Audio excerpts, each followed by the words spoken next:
अस्सलामुअलैकुम। आज हम बनाएंगे बहुत ही मज़ेदार ब्रेड के गुलाब जामुन और ये बहुत ही सस्ते बनेंगे और इनका टेस्ट बिल्कुल ऐसा होगा जैसे आपने बाज़ार से ख़रीदे हों। जितने ज़्यादा सॉफ्ट होंगे उतने ही ज़्यादा जूसी होंगे। अगर आप इस वीडियो में बताई हुई रेसिपी के मुताबिक गुलाब जामुन बनाएंगी तो आपके गुलाब जामुन भी बिल्कुल हलवाई जैसे बनेंगे। तो चलिए आज की वीडियो को शुरू करते हैं। ब्रेड के गुलाब जामुन बनाने के लिए हम सबसे पहले इसकी चाशनी तैयार करेंगे। तो इसके लिए एक कढ़ाई ले लेंगे, इसमें 1 कप चीनी डाल देंगे, साथ ही इसमें 1.5 कप पानी डाल देंगे। मैंने 1 कप चीनी ली है तो इसके मुताबिक मैंने 1.5 कप इसमें पानी डाला है। अब हम इसमें 3 सब्ज इलायची डाल देंगे जिनको मैंने खोल दिया था। 1 टेबलस्पून नींबू का रस डाल देंगे। अच्छी तरह से मिक्स कर लेंगे। आंच को दरमियाना ही रखेंगे और चाशनी को इतना पकाएंगे कि सारी चीनी अच्छी तरह से पानी में मिक्स हो जाए। और जैसे ही पानी की चाशनी थोड़ी सी गाढ़ी होने लगेगी तो हम चूल्हे को बंद कर देंगे। मुझे तकरीबन 5 मिनट लगे हैं इसकी चाशनी को तैयार करते हुए। तो आप देख सकते हैं कि चीनी अच्छी तरह से पानी में डिज़ोल्व हो चुकी है। अब हम ब्रेड के गुलाब जामुन तैयार करेंगे। तो इसके लिए हमें ब्रेड चाहिए होंगी। मैंने 6 स्लाइस लिए हैं। अगर आप ज़्यादा बनाना चाहें तो ज़्यादा भी बना सकते हैं। अब इनकी एजिस को हम कट कर लेंगे। इनकी साइड को लाजमी कट करेंगे क्योंकि ये थोड़ी सी हार्ड होती है। एक एक करके सबकी उतारते जाएंगे। मैंने सभी ब्रेड की किनारों को काट लिया है। अब हम इन सब को काट लेंगे 4 हिस्सों में। पहले एक तरफ से काटेंगे, इसी तरह से हम इसे दूसरी तरफ से भी काट लेंगे और इसके हम 4 हिस्से कर लेंगे। अब हम इन सब पीसेस को एक बोल में डाल देंगे और इसको हम आटे की तरह गूंदेंगे। अब इसको गूंदने के लिए हमें दूध चाहिए होगा। मैंने मलाई वाला दूध लिया है। आप भी कोशिश यही करें कि जब भी आप गुलाब जामुन बनाएं तो मलाई वाला दूध इस्तेमाल करें। इससे आपके गुलाब जामुन बहुत ही ज़्यादा नरम और मज़ेदार बनेंगे।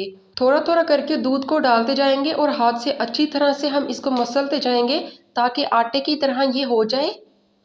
ब्रेड को गूंदते हुए आपने एक चीज़ का ख्याल रखना है कि आटा ना तो ज़्यादा पतला होना चाहिए और ना ही ज़्यादा सख्त होना चाहिए। अगर आपने ब्रेड को बहुत ज़्यादा सख्त कर दिया तो आपके गुलाब जामुन सख्त हो जाएंगे और अगर आपने इसको बहुत ज़्यादा पतला कर दिया तो जैसे ही आप इन्हें फ्राई करने के लिए ऑयल में डालेंगे तो आपके सारे गुलाब जामुन बिखर जाएंगे। इसलिए आपने इन्हें ऐसे गूंदना है जैसे कि आप घर में रोटी पकाने के लिए आटा गूंदते हैं।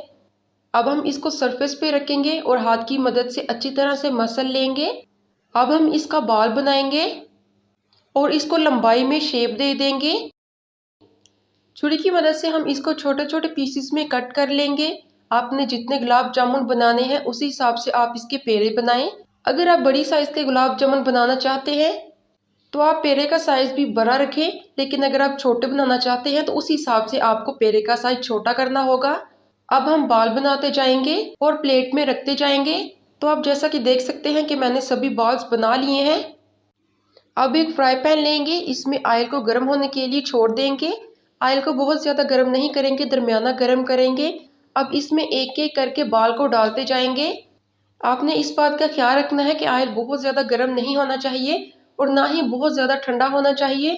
बस दरमियानी आंच पर ऑयल होना चाहिए।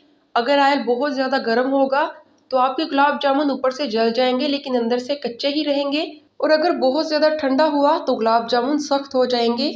इसलिए आपने ऑयल को दरमियानी आंच पर ही गर्म करना है। चम्मच के साथ हम इसको हिलाते जाएंगे और हम बाल को इतना फ्राई करेंगे कि इनका गोल्डन कलर आ जाए। बहुत ज़्यादा डार्क कलर नहीं देंगे। चम्मच से हम इसको साथ साथ हिलाते जाएंगे, लेकिन आपने हल्के हाथों से इसको हिलाना है। अगर बहुत ज़्यादा दबाकर हिलाएंगी तो बाल टूट जाएगा, इसलिए हल्के हाथों से हम इसको हिलाते जाएंगे।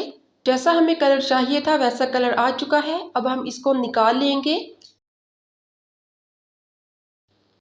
और जो हमने चाशनी पहले तैयार करके रखी थी उसमें इन्हें डाल देंगे। गुलाब जामुन को चाशनी में डालते हुए इस बात का ख्याल रखें कि चाशनी बहुत ज़्यादा गर्म नहीं होनी चाहिए और ना ही बहुत ज़्यादा ठंडी होनी चाहिए। चाशनी इतनी गर्म होनी चाहिए कि अगर आप इसमें उंगली डालें तो आपको हल्का सा गर्म महसूस हो। तो आप देख सकते हैं कि मैंने सारे गुलाब जामुन डाल दिए हैं। अब हम इसको तकरीबन 1.5 घंटे के लिए इसी तरह से छोड़ देंगे ताकि गुलाब जामुन के अंदर तक चाशनी अच्छी तरह से चली जाए।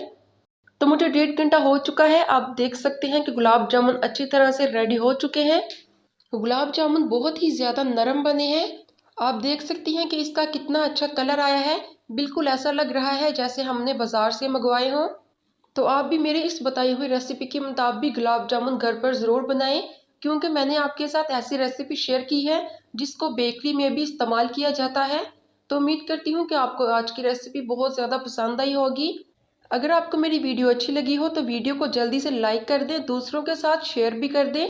तो मिलते हैं एक और नई वीडियो के साथ। मुझे दे इजाज़त। अल्लाह हाफिज़।